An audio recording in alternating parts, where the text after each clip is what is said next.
Let's ensure that those who come before the courts of justice to testify are able to testify without any fear at all. Please, measures and strategies. I do believe, for those who may not be familiar, witness protection provides special protection services to those who are at risk and those witnesses who are intimidated because of the information that they hold and are cooperating with during, before, during, and after any trial process, either at the court, the tribunal, the commissions, or at an inquiry.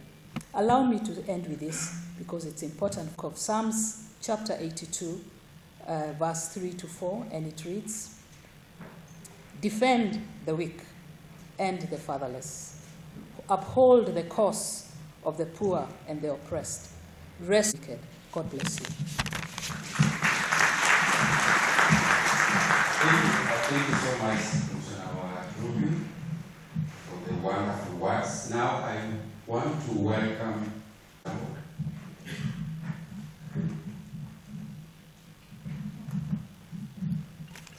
My Lady the Chief Justice, all protocols observed. Ladies and gentlemen, good morning. Good morning. Once again, it's my singular to be asked in my capacity as chair of the senior counsel bar to say a few words at this occasion. Advocates. It's customary on occasions like this, and the nature and the form of the... Wow, I hope you're taking me that. I know it might not be sunny outside, but you should wear a long casket, isn't it? Why wearing long casket? How many of you remember the book that Commissioner Mamoi Baruch read? How many? How many? John the Baptist, you don't remember? Please remember, you will be asked that question before you are allowed to cite the role. Let me welcome from the Council of Legal Education,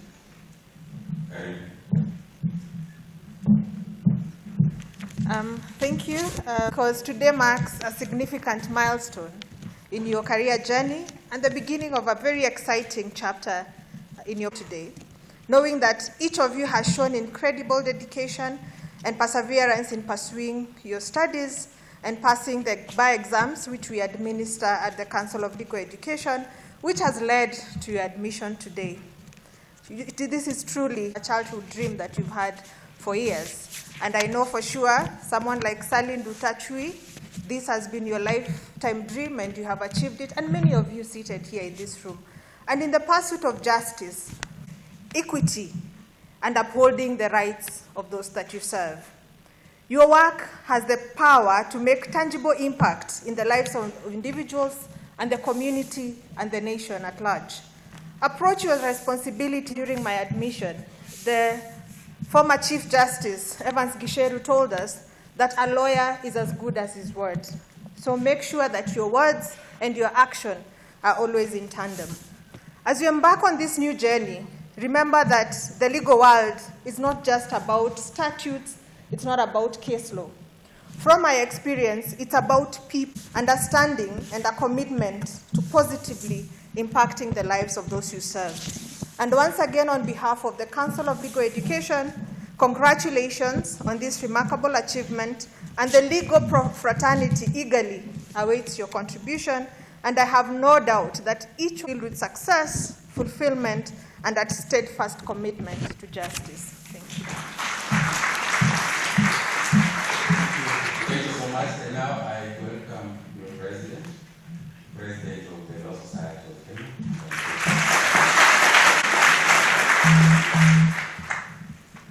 The Honorable Chief, allow me to adopt the protocols as were previously pronounced. Good morning, everyone. Good morning, everyone. Good morning. God is good. All the time. And all the time. God is good. The ones who know the last part are the ones who go to church. So So today is a significant occasion, a day of celebration and reflection. A day where we acknowledge the hard work, dedication, and the many hours of sweating that has brought you to this auspicious moment in your legal careers. And the President, I'm filled with immense pride and optimism for the future of our profession, for it's in your hands that this baton of justice, integrity, and advocacy will be carried on. In times of crisis like the ones we are now in, this more under the spotlight, I know that you know that we are the protectors of human rights, defenders of justice, and the voice of the voiceless. Our profession is not just about the glamorous suits, and by the way, you all look amazing. It is about championing the principles of respect for the rule of law, justice, and humanity. As advocates, we must rise to the occasion, especially in times of turmoil, to ensure that justice prevails and the rule of law is upheld. I dare say that when you're fighting for justice, it doesn't mean that you're not afraid. It doesn't mean that you don't care about your life. Courage is fear well prayed for.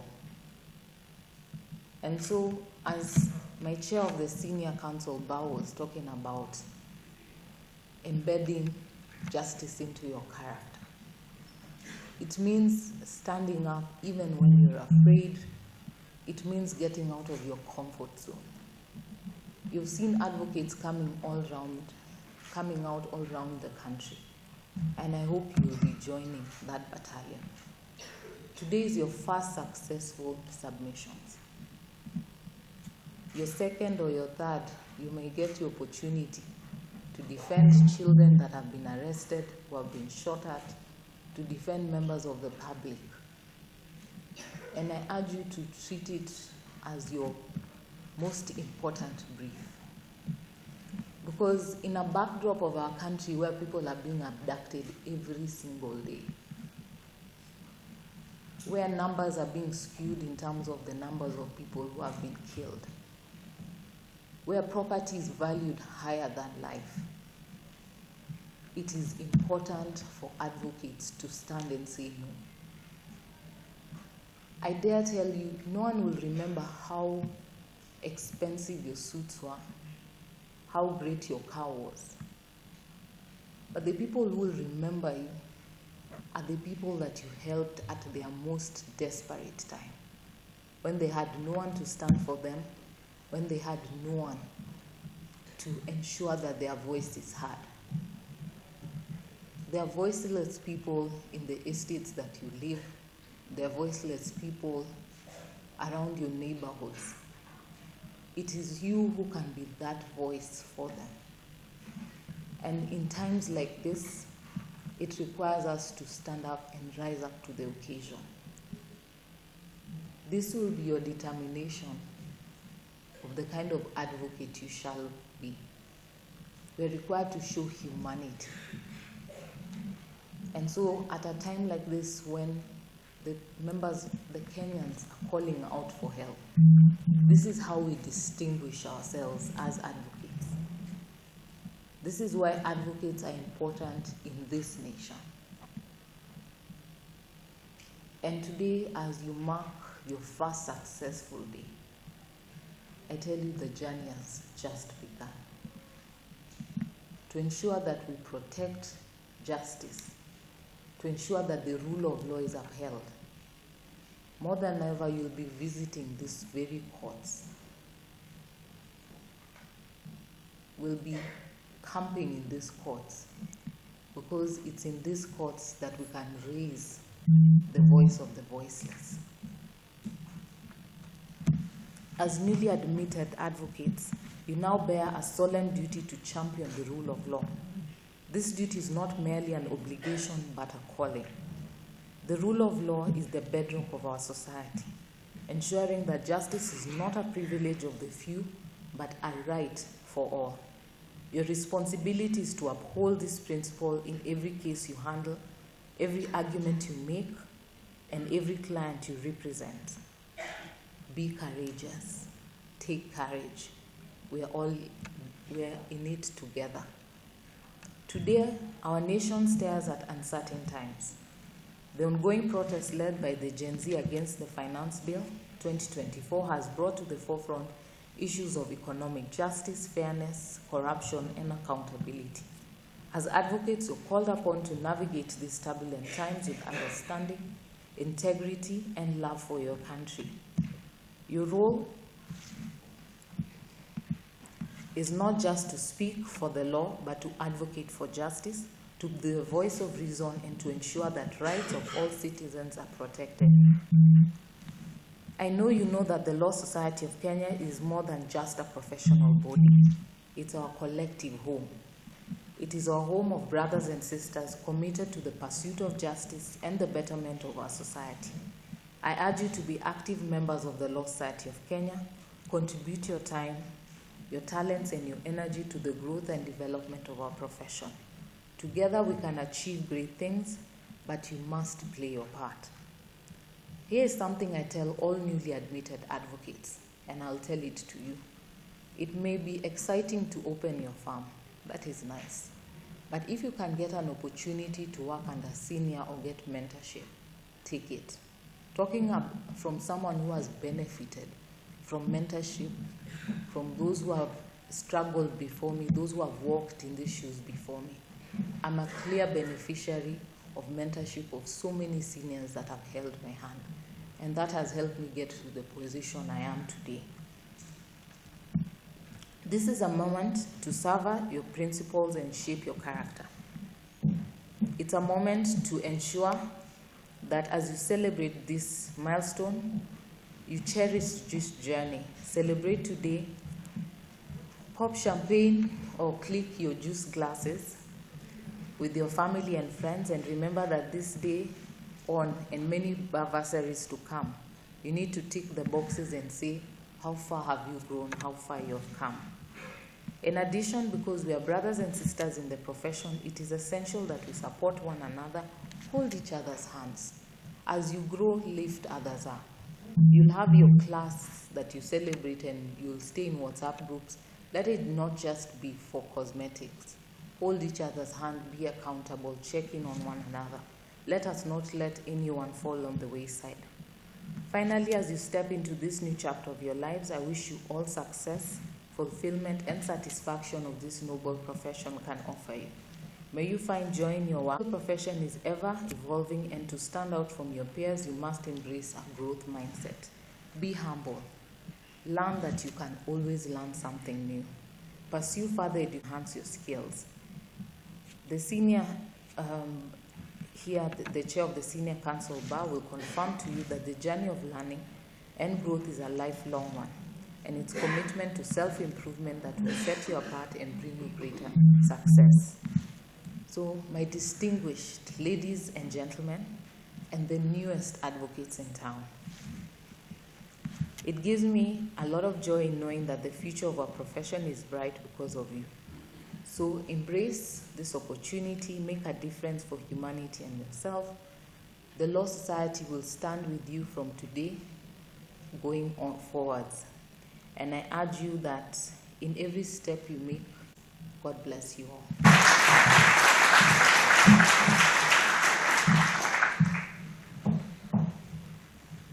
Thank you so much. From the Office of the Director of Public Prosecution, the Republic of Kenya, and the President of the Supreme Court of Kenya, Lady Justice Martha Koome, allow me ride on the protocols already established. Almost 800 colleagues in the Office of the Director of Public Prosecutions.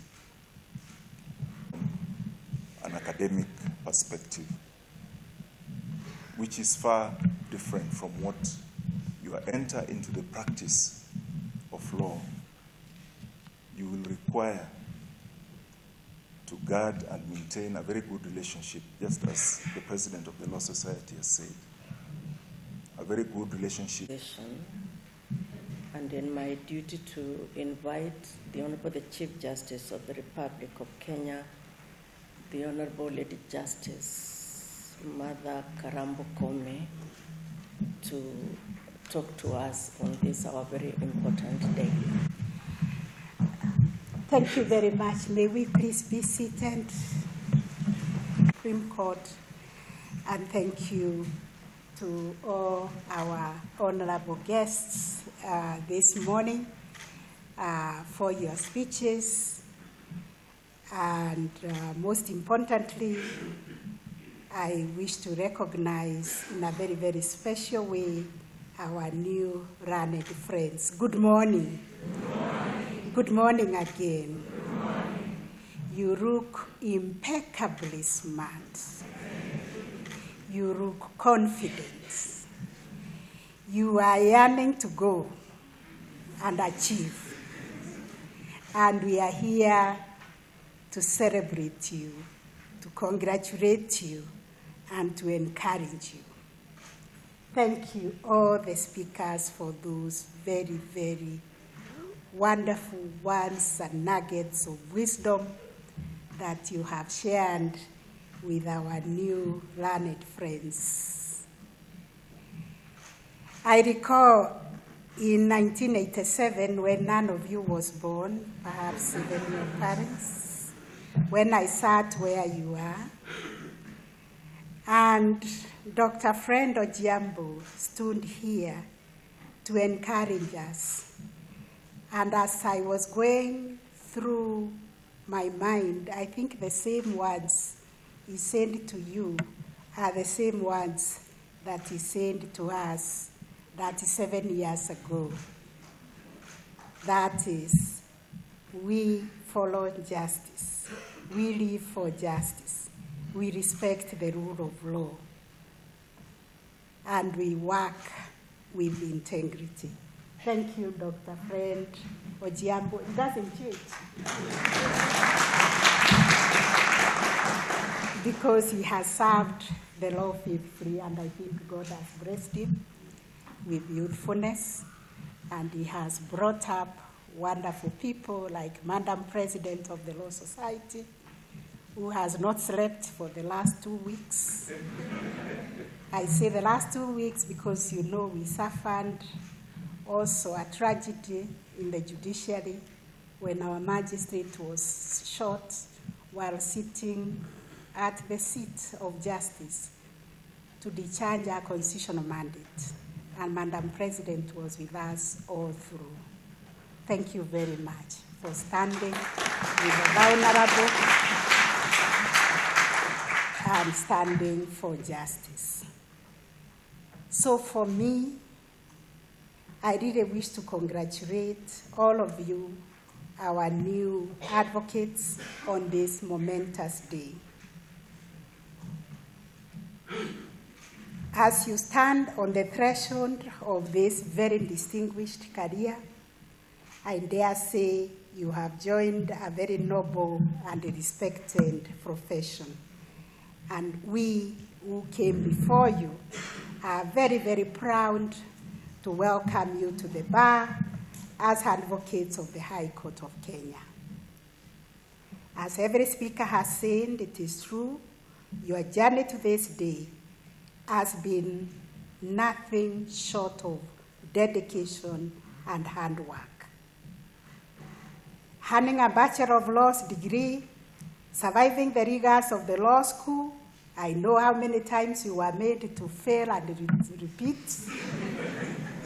Thank you, Dr. Mutai, for being very, very kind to nurture these ones, because they passed the bar exams, and for me, that's not a small feat. So please take a moment to reflect on these accomplishments and remember to express gratitude to those who supported you. Remember your parents, remember your guardians, your friends, and teachers who supported you along the way. Their encouragement was vital in navigating this challenging path, and we are taught, as good people who trust in God, that we must always be grateful for whatever we receive. So remember, though, that today is not an end, but a beginning. The journey of being an advocate is continuous, marked by lifelong learning and commitment to the rule of law. I think from the events that are happening in our country, our refrain is that we should always observe the rule of law. We are all part of a communal pursuit of justice. We are missionaries, and our mission extends throughout our career. I'm so privileged to call you learned friends this morning because you are joining the bar at a pivotal moment when our country is at a crossroads. You belong to the generation that has been the focus of public discourse in our country in recent times, the generation known as Gen Z. We celebrate you, we honor you. I urge you to use your knowledge and skills in service of our country to help us navigate this historical moment. I also encourage you to continue using your voices and skills to advocate for initiatives that strengthen democratic governance. Use your voices and skills to help us respect human rights, to promote national unity, and to seek stability of our nation, and beyond, to advance peaceful resolution of disputes and foster national development and progress. At this moment, I take this opportunity to extend condolences and sympathies on behalf of the judiciary and on my own behalf to the families, friends, and relatives of those who lost their loved ones during the mass protests that we have witnessed across the country. Many of these were young people whose dreams were nipped in the bud, whose lives were cut short before they could realize their full potential and dreams, the causes for which they died for. I also wish a quick recovery to those who are injured and still recuperating in various hospitals across the country. When the framers of our Constitution provided for the right to peaceful and unharmed right to assemble, the Constitution provided for the right to demonstrate, to picket, and to present petitions to public authorities. In Article 37, it did not envisage that anyone would lose their life while exercising this right, because life remains sacrosanct, as protected under Article 26 of the Constitution, and the law enforcement should exercise caution in balancing the protection of the law and order and the rights of protesters.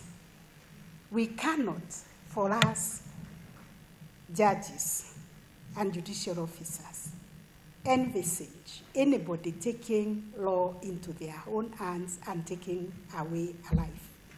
Life is precious. It should always be preserved. Even if somebody is caught stealing or committing the worst form of a crime, they must be arrested and processed according to the law. We should not witness cases of excessive use of force that threaten the lives of peaceful and unharmed protesters. I therefore condemn the excessive use of force on protesters that we have witnessed and urge that the perpetrators be disciplined, because life cannot just be taken away. There must be a process. Those who are the perpetrators of those cases of violence must be charged and prosecuted in accordance with the law, because this country is governed by the rule of law, and there must be a process for everything. The state's responsibility is to protect life, not to take it away. At this moment, may I request that we stand up and observe a minute of silence in honor of the victims who have lost their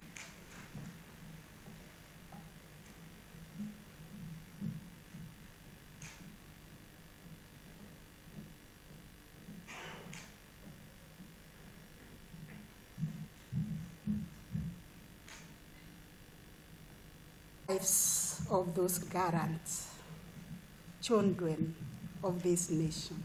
Rest in peace. May their lives rest in power. Amen. Arbiter of disputes and conflicts that arise within our society. We cannot descend in the arena of dispute. This means that the judiciary must remain independent and cannot take sides in matters that have the likelihood to culminate into ripe disputes for resolution.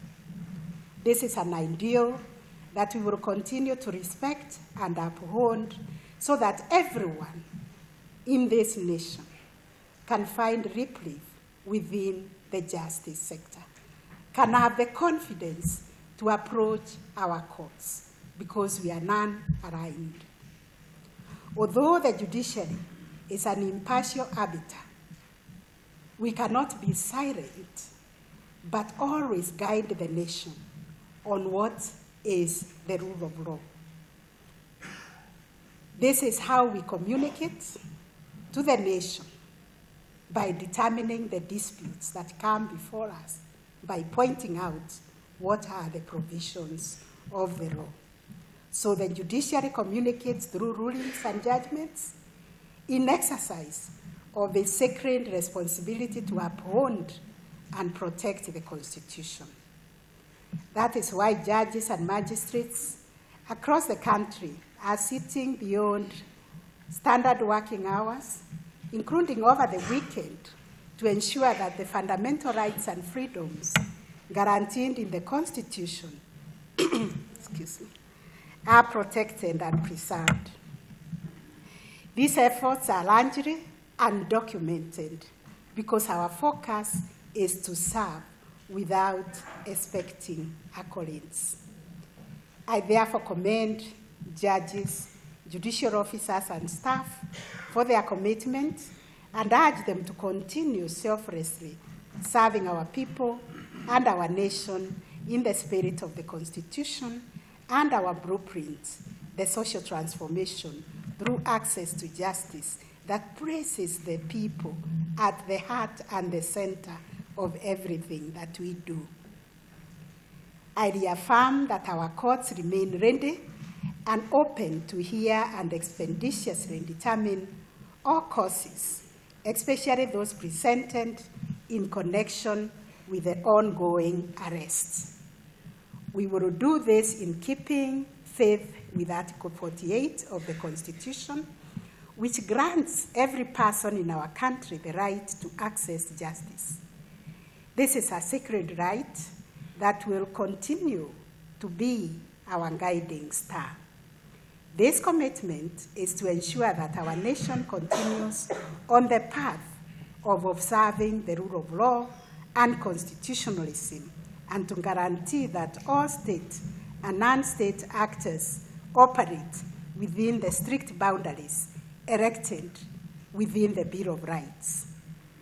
I also want to reiterate the importance for all of us citizens and duty bearers to conduct ourselves within the strict confines of the law and our Constitution. It is crucial to underscore that our Constitution provides for both rights and responsibilities. Those engaging in protest are under an obligation to do so peacefully, in a manner and in a way that does not threaten life or property. I also urge citizens not to violate the trust that the Constitution has bestowed us in Article 37, because we value life. The same way we value life and put a very high premium over life, we also respect private property. And therefore, vandalizing, looting, or setting ablaze public or private property should be avoided. In addition, I call upon our law enforcement agencies to process any arranged or suspected criminal acts within the law. We should avoid any temptation to use extrajudicial means, including abductions, because this violates the Constitution and the law. It is an indignity to abduct somebody when you can just summon them to the police station if there is anything you require from them. Indeed, I also wish to share with you, as the National Council on the Administration of Justice, we've been working very hard to get the police service also to come up with a policy on the decision to arrest and decision to charge. It should not be arbitrary. It should not be whimsical. It should be based on reasons that can be presented to the suspected person that they are required at the police station. And as I indicated in an earlier statement, all arrested persons should be brought before the courts of law in a manner envisaged by the law and within the prescribed constitutional period. We have assured Kenyans that courts will continue to sit, even for extended hours, to ensure that citizens are not remanded for periods beyond what the Constitution provides. Let me also speak to the attack on the court infrastructure that we have witnessed on some of our court buildings across the country, and say that courts are the last bastions for the rule of law. And I believe those who attacked the court premises were trying to undermine the rule of law and were trying to interfere with the independence of the judiciary. For one, they did not want us to hold this ceremony of admission because they disturbed the Supreme Court. But thank God we are here and you are being admitted. The rule of law remains firm and strong.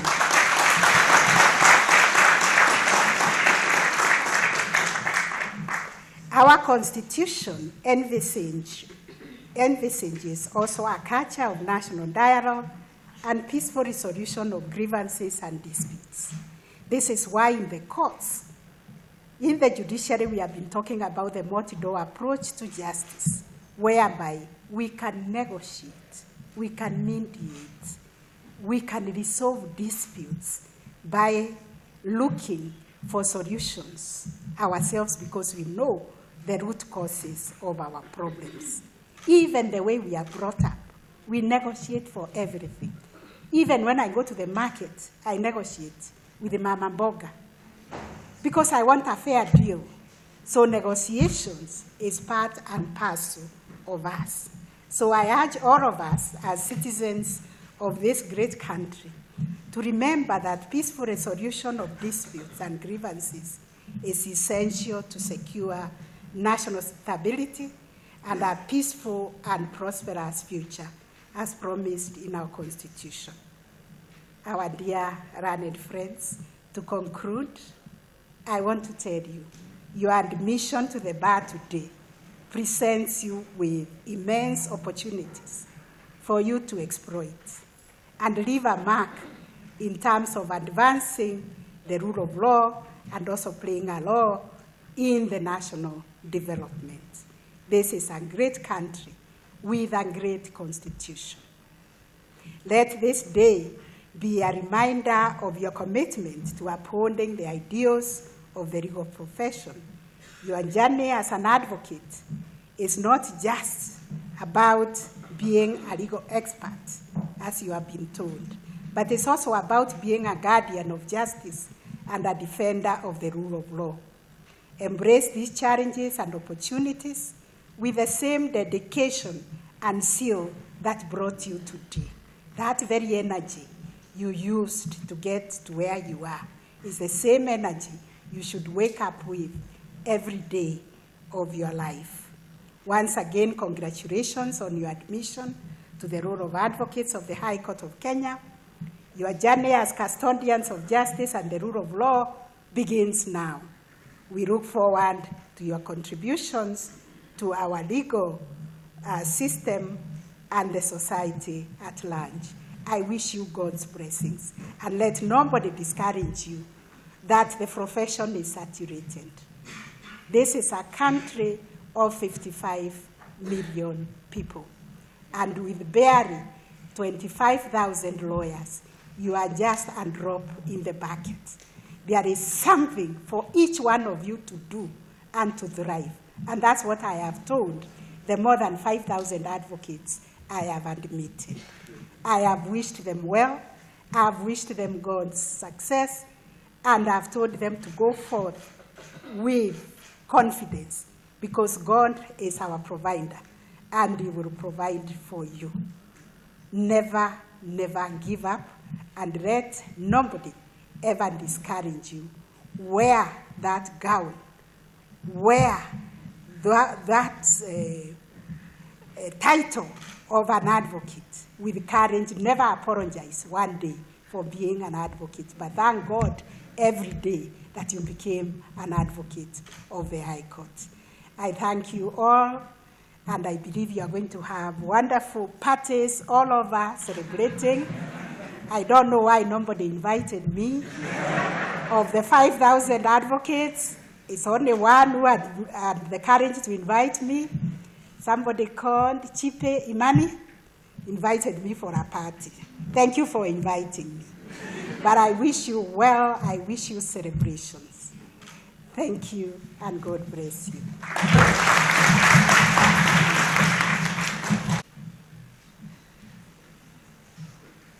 Again, as patriotic as ever, we will sing the first stanza of the national anthem. Do we sing? Yeah, it's as well. Oh God of all creation, blessed is our land and nation. Justice be our shield and defender. May we dwell in unity, peace and liberty. Plenty be found within our borders. Thank you so much, Sharon Mayu. You can be seated. Now that brings us to the end of our formal session today.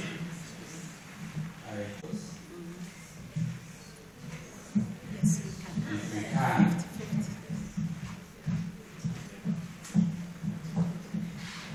Just sit here. Maybe the kind of condition have the photos here. Electronic.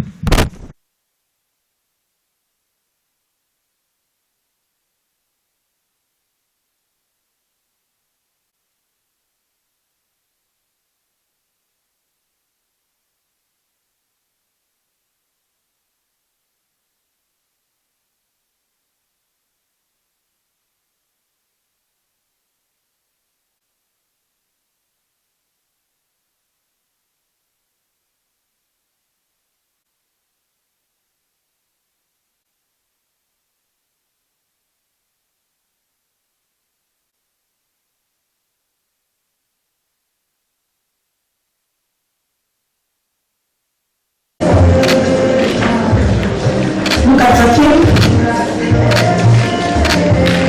Thank you, Pedro. Please let's get outside to the team.